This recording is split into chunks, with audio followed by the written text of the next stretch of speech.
Ry hava malala am'ty sabata ity de hivavaka itsika hiompo ao anatin'ny fitsaharana tanteraka.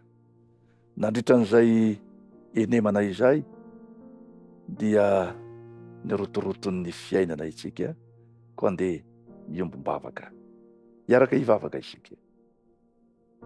Ray masina tsara fo indrindro,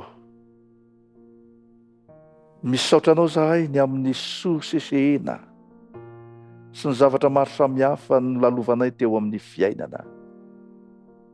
Azonay antoka fa matombola toy izao zahay, de teo ianao Jehova nandanja ny zavatra rehetra. Manana tombonandro ahavelomany izahay, isaoranay ianao indrindra izany, koa dia ankasitrao Tompo ny saotra atolotray.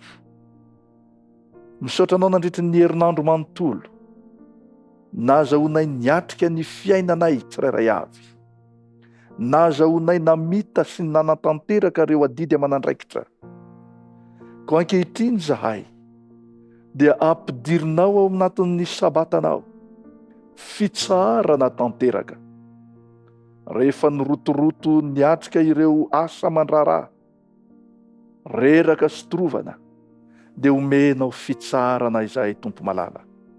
Eny, fitsarana ao aminao, azahoanay indray manovo hery, mibanjina ny atsaranao sy ny atsapanay ny alehibe ny fitiavanao Jehova.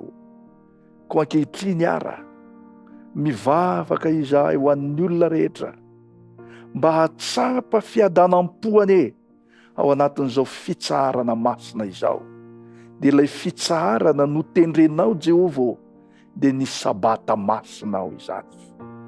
Mangataka anao zahay, ho lehilahy sy vehivavy, ho vory hery sy tanjaka indray, manana fahavononana, hiatrika ny herinandro vaovao indray rehefa ho sokafinao manoloana anay izany.